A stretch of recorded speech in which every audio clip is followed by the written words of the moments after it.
Hello everyone, long time no see. Just wanted to make a quick video. It's been really nice out finally, good weather. It's not what this video is about though. I just wanted to take a quick little recess break on Afghanistan. Looks like Trump wants to send more troops into Afghanistan. When I think of the history of Afghanistan, Russia in the 70s, they couldn't take it over. Even when we weren't backing the Taliban, Al-Qaeda in the 70s, they still weren't able to fully take it.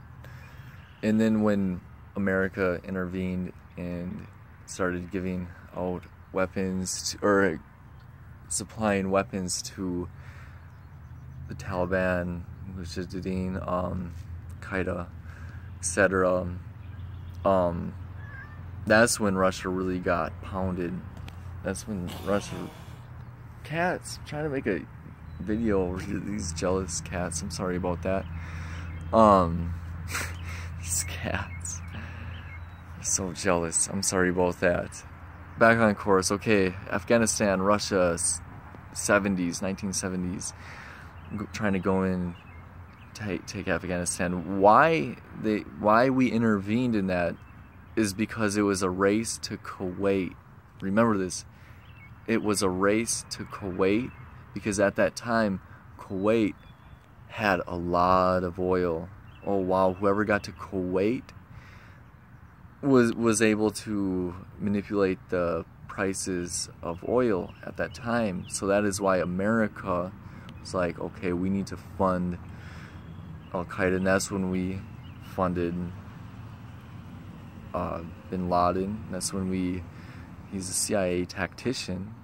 I don't want to go into the family details and history of that, and Syrian Brotherhood, or I don't want to get into my history wrong there, so I'm just not even gonna get into that right now in this video. Is just a main point that Bin Laden was a CIA tactician. There's no way around it.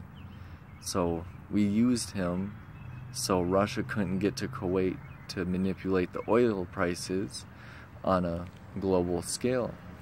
So with that being said, the war is still being fought today from the 70s. But now you have Russia backing the Taliban. A couple weeks ago, Russia said, okay, we're gonna possibly arm the Taliban. And I see a vice versa effect happening here now. Trump, I mentioned, wants to send more troops into Afghanistan to battle Al-Qaeda. Well, you gotta understand, what are you going to... Here's what I see in the news. I see F-16s getting shot down by Taliban because the Taliban will be getting a lot of equipment, homing launchers that can... Wow. If the Taliban was to get a SAM rocket like the Russians have that can shoot 90,000 feet into the air, it's going to be a tough day for our boys up in the sky, and I don't want to see that happening. And the main fact is, we got Bin Laden, we got Saddam, Al-Qaeda, Afghanistan. Okay, if we free them of Al-Qaeda, are we going to give them a McDonald's job flipping burgers? Here you go, guys, flipping burgers. Yeah. Here's your Christian book. Here's your liberal president or your elector, and here's your Democrat, or here's your Democrat and Republican Party. No, it's a different world over there, different culture. Like, again, it's like getting involved in the Shia-Sunni war that's been going on for over 1,000 years the day Muhammad died. How can you, oh man, how can you pick a side on a war that's been going on longer than you've been around by thousands of years? Like, all you can do is analyze, look at, observe, watch out for the terrorists, watch out for, but when you see them fighting their civil war, let them deal with it. America stay out. And especially, oh man, Al-Qaeda, there's a lot of resources. Al-Qaeda, Taliban, ISIS is now in Afghanistan. And they're all fighting for resources. That Moab that was dropped was controlled by ISIS, and there was a lot of gold in that area that was controlled at the time of where Al-Qaeda controlled that area, but ISIS overran that area and controlled the gold. And we're just like, no, ISIS, you can't have that gold no longer. You have to remember, there's a reason for everything. It isn't, oh, we just dropped a bomb there, just Moab there. No, it's resources. War is all about resources. And opium in Afghanistan is just one of the commodities, but there's more to it. And I'm looking into what more is there into it. Is a lot of just to keep war going. War creates a lot of money for a few. And I don't want to see an 18-year-old get killed over in Afghanistan. For what? For what? You have to ask yourself that. For what? There's terrorism going on all over. What we should be focusing on is helping out YPG, PPK in Iraq and fighting ISIS, and of course fighting ISIS in Afghanistan. Now I'm stepping down from the resources and dumbing this down a little bit. I admit that, where I'm dumbing it down to, okay, fight ISIS, fight Al-Qaeda, Taliban, you fight them, you're gonna be in a proxy war again with Russia, like Obama in Russia and their proxy war in Syria between Obama's al-Nusra versus Russia's Assad. And that's how it's like they're on a board table and they're just using pieces and just using people for their wars. It's wild. And you have to look at why. You have to look at the 5 W's: who, what, where, when. And the one that they always leave out is why. Why do they do this? And that is where we are all at today, getting to the why. Because we know the who's and the what's and the where's and when it all happened exactly, but why? And this, you have to look back in history too. This is why I went back to the 70s when we were helping the Mujahideen, sorry for mispronouncing that, in Afghanistan, and got bin Laden over there to help, because bin Laden was a great war tactician, CIA tactician. There's no denying that fact. So pretty much you can say that bin Laden was betrayed on a metaphysical level. A lot of you will be like, whoa, this guy's a bin Laden supporter. No way. Heck no. Heck no. I'm glad he's dead. It's great. But when you look at, okay, we use this guy so he could fight off the Russians. And after that, just think, I don't know, just think a little bit of how to use people and for their gains and what you can use, how that person can help me, and then how I can screw them over in the end to get more, how I can benefit more. It's all about different chests and how you can use people so you can get what they're getting and you get what you're getting. It's a whole, you guys need to read a book about indoctrination, manipulation, how to manipulate the minds of the masses. And a good way of looking at all of that is concentration camps and Japanese concentration camps in World War II, and how they knew how much to feed the POWs or ones in the concentration camps, how much they can work. And it's just like in the military, if you go into Navy SEALs, they'll have you tread water in very cold temperatures until you get the point of hypothermia, so you feel what hypothermia is like and how you can get, what would you do in that situation when you're behind enemy lines, hypothermia, and you got to go along with this mission. you aren't stopping because you're getting a little hypothermia. No, you got to get out of that hypothermia. You got to go and get the mission done. So it's just indoctrination on all different levels of how you can form these people, mold these people into doing what it is they're going to do. And it works on so many different levels, from slavery to concentration camps to the military. Yeah, just breaking somebody down and building them back up, or breaking them down and just having them have no hope, where they just eat their little bowl of soup and be a slave. It's a really sad world. And slavery goes on still today. All that still goes on today. Concentration goes on today. Concentration camps. North Korea has huge concentration camp.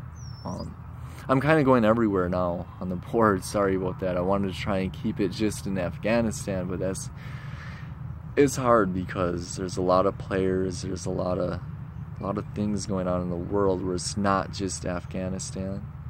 It's kind of all over now. Like Yemen, there's a lot going on in Yemen that I have to look into. I hear in comments of other videos and stuff, people comment about Yemen and stuff, and I'll read through their little sentence about Yemen and stuff, but I really got to break it down in more than just a sentence. But yeah, back to Afghanistan. Main points: Trump wants to send more troops into Afghanistan. Ask yourself, why do we got to be in Afghanistan after we killed Saddam? You can even go and put your tinfoil hat on and say Bin Laden died in 2001, or 2000, not 2001, I mean 2004, of that, what was it, he was sick, wow, what did he, I forgot what his illness was, but anyways, you keep the ghost, the boogeyman alive. And in the videos of where they say like, oh, why does that look different? Why does his skin look different?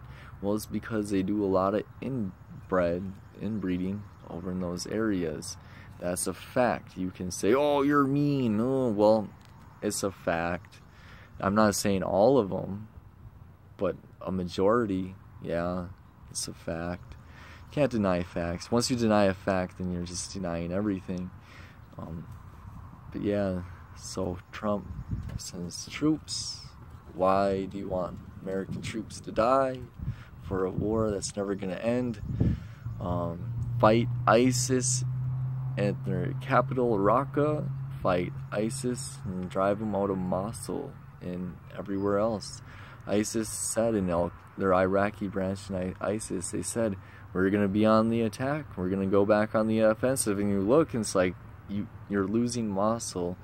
You have like one city or one town that borders Syria and Iraq and a few other little small towns. How are you going to grow an offense? So look at that. Look at that at isis.live, updatedmaps.com, and see what's going on over there. See what moves are being made. And again, watch Turkey, because Turkey is, I swear, they are backing ISIS. They are backing ISIS, definitely. And Turkey is killing YPG and PPK and Kurdish forces. They're killing them. And that's totally wrong, when they should be focusing on ISIS and helping YPJ and PPK, just like America is. That is one good thing Trump is doing. Trump is going to arm the PPK and YPG with armaments, military, good military grade weapons, tanks, etc. I forgot the exact list. Bulldozers, armored bulldozers. Those actually are really good in desert warfare. So that's really good. And shout out to YPG and PPK, because they've been fighting ISIS ever since day one. Ever since the war broke out between ISIS. They've been doing a really good job fighting against ISIS. They've been able to take cities away from ISIS, like Manjib. It's really good. Without YPG and PPK, ISIS would have had an easy day, very easy day. But good thing PPK and YPG was there. And I don't see them as a terrorist organization. And especially if I see Donald Trump helping them, come on, they aren't. And they've been around for a long time. We've been helping them, I believe, even in the Iraq War. We left them alone and everything. And you have to look back at Saddam Hussein. He gassed the Kurds. He gassed them. That's terrible. Like, oof. And the Kurds, they make a population of 2 million people. So honestly, like, they're their own little state up there in the northern parts of Iraq and Syria. It's really cool looking into the history and culture of the Middle East by doing these videos and just looking at the freedoms that they're fighting for, which are totally different freedoms from America, and just seeing how they live and their history and how long they've been around. Wow, longer than America, that's for sure. America's only been around for like, what, 300 some years? Man, yeah. So yeah, it's just I'm gonna get going and everything. Just want to let you know about Afghanistan. The Kremlin is arming the Taliban. Donald Trump is sending more troops in to Afghanistan. Keep an eye out on that. Have a blessed day. Peace.